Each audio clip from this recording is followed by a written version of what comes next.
Okay, so today we're looking at basically skinning up a version of Raspbian. Luckily somebody's done all the hard work for us. So to make our version of Debian or Raspbian appear to be either Windows 10 or macOS, we need to use some software called Raspbian-X, also known as Twister OS. This is a complete operating system, so you will need to install the full operating system from scratch. So let's have a look at how we do that. The first thing we need to do is to download Twister OS. And I'll do that now. Once we've downloaded it, obviously I already have a copy that I have downloaded. All we need to do is to go to our Raspberry Imager. Obviously other methods are available, so if you have Etcher or Balena Imager, you could do it that way. But I'll be using the Raspberry Pi Imager because for most people it's the way forward. So we select use a custom image from your computer. I have Twister OS, and you'll note the extension is XZ, which is a compressed format like zip. Nothing to worry about because the Pi Imager can handle that perfectly, so there's no need to decompress it. And just select your device that you want to install it to and click Write and enter your password. Okay, so logging into the Pi through this Windows 10 looking interface. Change my password using Raspi config. So just the standard sort of things that you would normally do. So I did change my password, there's no need to redo that. The other thing that I did was I engaged VNC. So that is already done. The other things that I would encourage you to do normally are to enable SSH. It allows you to access the command line terminal very easily remotely. So you can use your main computer for things that require lengthy typing tasks or programming. Don't even need to attach a monitor if you're using VNC. You can use the two together, which is really handy. Obviously I'm using VNC, so I can access the command line anyway, that's not a problem. Advanced settings. The overscan thing's kind of redundant at the moment because I'm running at a weird screen resolution. That's quite common. If it's not filling your screen, set the overscan. Memory split. To enable 1080p playback, generally you need a bit more memory. I'm going to go for the maximum because I've got a 4 kilobyte. No, I haven't. I've got a 4 gigabyte Pi. So not short of memory. Let's use that. And that is it, and that is going to require a restart.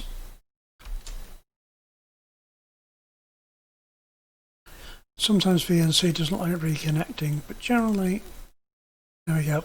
It comes up on the other monitor. Whichever monitor I pick, it comes up on the other one, I swear. So now we can log in with our new password.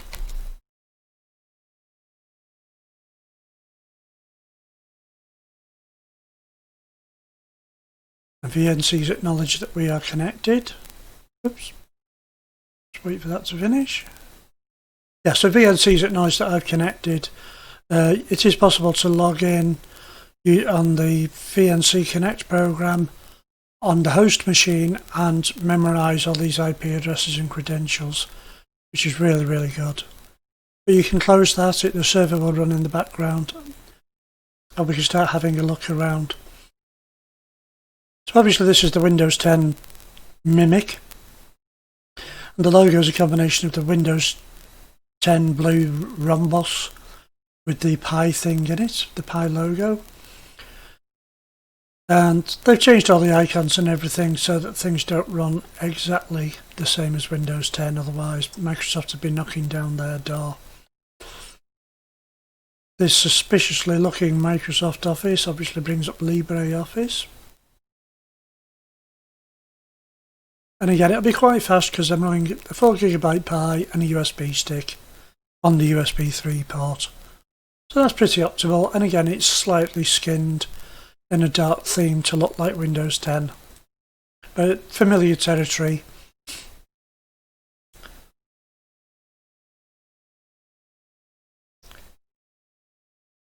Has got the GIMP installed, although they've called it GIMP Shop. The GIMP's a very useful tool. I don't know why it says reloaded. There must be a specific version. Let's have a look. But it is 2.10.8. Not the absolute latest version, but possibly, but it's great. Very happy with that as a program. And you notice there's two versions of Chromium. We'll come back to that. No, we won't. We'll look at it now. Okay, so what's the difference? Chromium is the out-of-the-box Chromium browser, not Google Chrome. They are different. Chromium is the core program that they are written from. So these guys have seen fit to use the Google Chrome logo on Chromium. And I want to show you something interesting, and this will probably be the main reason why a lot of people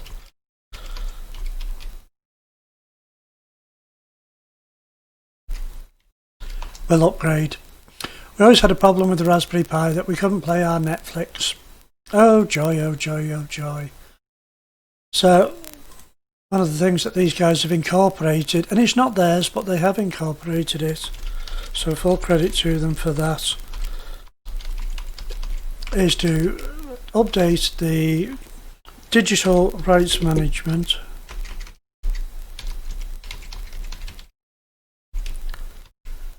software. This means that streaming services like Netflix, Hulu, whatever,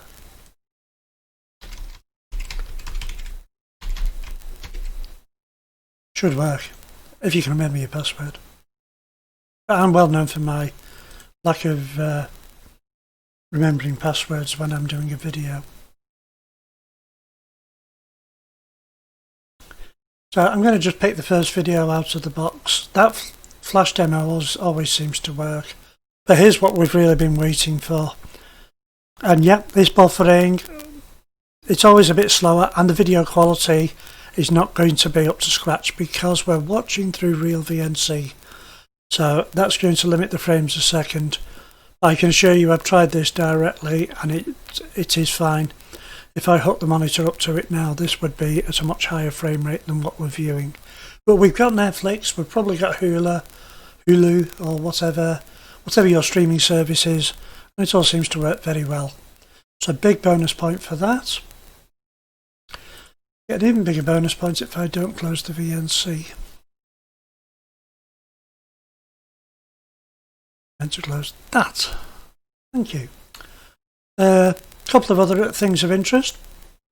My Android, this is Screen Copy, Linux program. That should, in theory, allow you to access your mobile phone. Now, it does require you to set up some stuff on your mobile phone. And I have managed to get this to run on a previous occasion. But for some reason, it appears to be a pain. And I think the reason is because it's not updated. So we need to do sudo apt update. And it'll come back and say there's 24 packages, need updating. As you can probably tell, this is not my first attempt at making this video today. I actually successfully installed the OS on a Raspberry Pi. So do sudo up to upgrade -y. That'll prevent me having to press yes 23 times. So yeah, I actually installed this on a Raspberry Pi and I got the core of the operating system working. And apart from being a little slower, it was fine. So you can do this on a Raspberry Pi 3, and some of the problems I encountered I thought were due to me installing it on a Pi 3 instead of a Pi 4. So I'm currently testing it on a Pi 4, and again, whatever you see is what actually happens. When things don't work, it's because they're not working for me. But we should always update things before we do anything serious. While that's going along, let's just have a look at other things.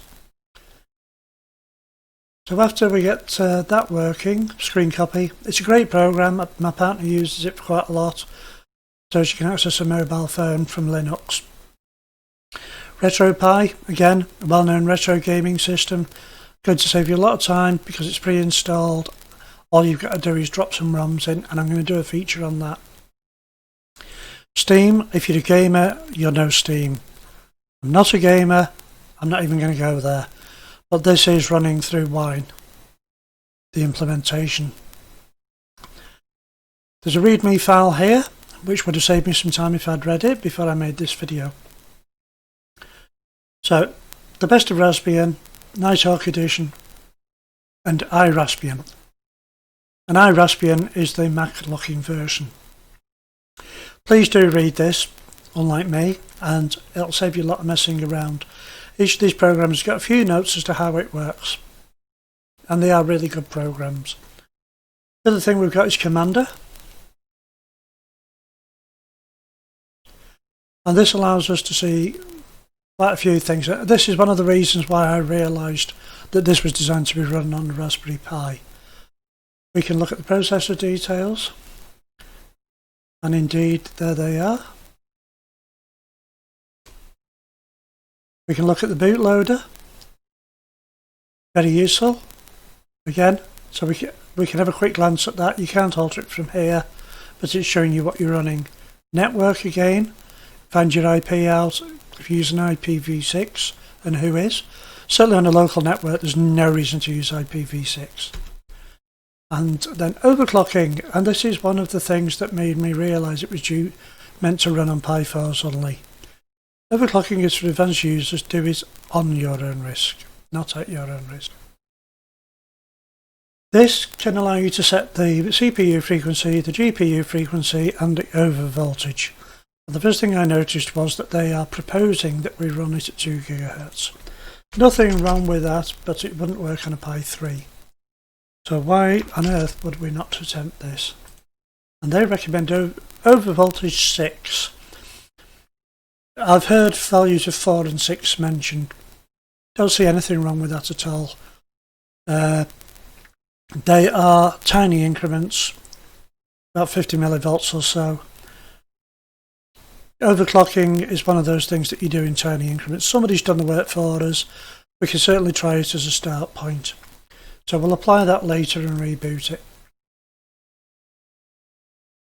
I have found my personal Pi 4 to be unstable much over 2 GHz. Some people have had them up to 21, 47. I can do my graphics at 700, I've done that before. So that's all good. So once this update finishes, we'll have a look at some more things. Games, you know me and games, don't game, so you'll all be wincing going, what's he on about? He doesn't do any of this stuff. LibreOffice Draw, some development stuff. And this is the Microsoft Visual Studio symbol, so I don't know what's going on there. Is it an implementation of VS Code? I don't think it'll be Visual Studio, it might be VS Code. I'm a Microsoft programmer, so I'm familiar with these. The settings are very neatly laid out. I find those quite easy to work my way through. And again, the system settings. Okay. Now our desktop has been updated and then set one of the options on the default page in appearance settings. It's not quite finished, but not far off. So unless our update's finished, finish. And you can see on the task, oh, this is the other interesting thing, is on demand. So instantly this shows us the available frequencies of the processors. I'm not sure if you can switch that manually. I wouldn't have thought so, but we'll find out. So currently running at those increments are strange if you think about it, because we're supposed to be running at 600 at the moment, but never mind.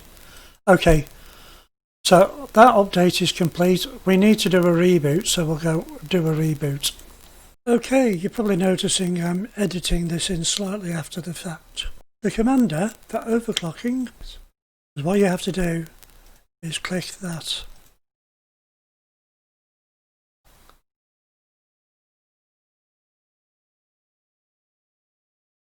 Then we can reboot.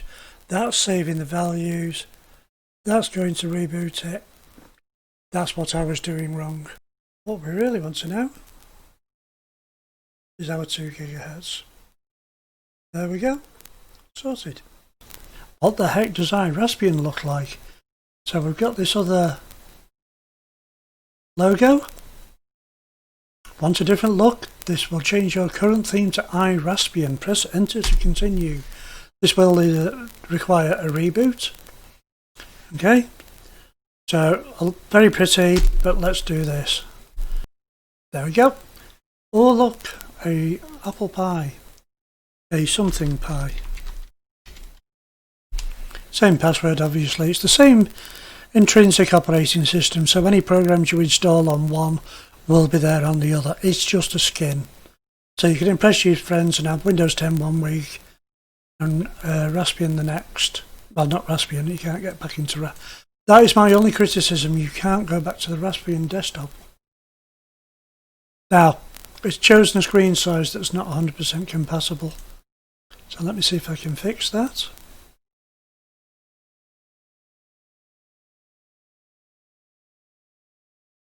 Also interesting to note that these are single click buttons.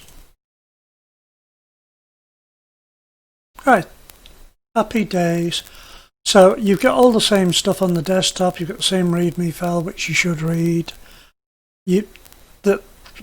For Nighthawk, read Windows 10 dark theme. There are quite a few settings that you can change on both of these in terms of theming. They're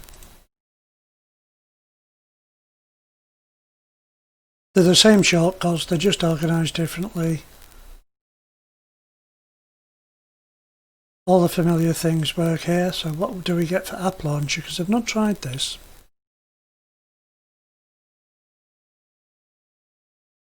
You get a file manager.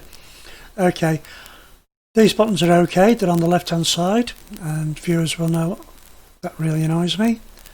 But hey, it looks like an Apple Mac launcher. Oh, it's got Balena Etcher pre-installed apparently. Or has it? I did not know that. It does indeed have it installed. Well, that's delicious. A mail program, contacts, calendar, the usual suspects. I'm not sure whose maps they're using. I think it looks like Bing's, but I don't think it is.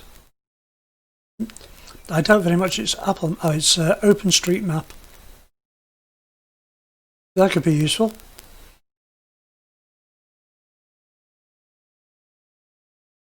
Once it loads, it should certainly be.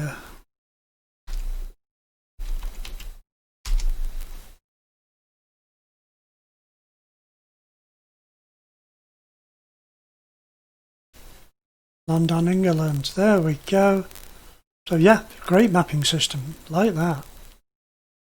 Click scroll on the wheel. It scrolls on the plus sign. So there we go. I'm not in London. There you go. Mousepad is like Notepad. Just a nice simple text editor.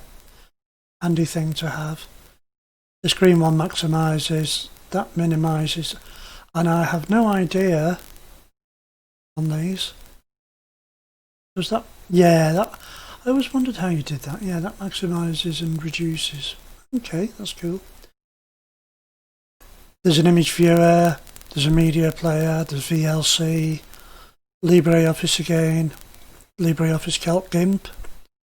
And again, it's going to run exactly as it did on the other platform. Fantastic. Can't beat a bit of GIMP. Terminal. As it mentions, this is all running on XFCE desktop. I'm not sure if that's the identical desktop to Raspbian, but Raspbian's now dead anyway. It's now Raspberry Pi OS. Ooh. Oh, how to remove software. That'll do nicely. Oh, that's fantastic. That's a little bit easier. Yeah. So that's using the XFCE program manager, which is fantastic. So we can do everything we want from here. See if it does my favourite thing and allows me to search for GIMP. Yes, I know it's already installed and it'll take a minute. Yeah, there we go. Yeah, it appears to be Aptitude Package Manager. That's fine, it all helps. And there we are, and our wastebasket and our mounted drives here. Everything else is the same. You won't have heard it through VNC, but it does make the same noise as an Apple starting up on, I think it's Catalina. Again, viewers will note, I'm not very experienced on Mac stuff, even though my girlfriend is. But there we go, I think we have everything you could possibly want there. Still got the on-demand program. Still flogging away at 2 gigahertz. I think this is a total delight. And I think with as time passes, and there's one or two things I feel that need a little patching, but I'm confident that they will do that.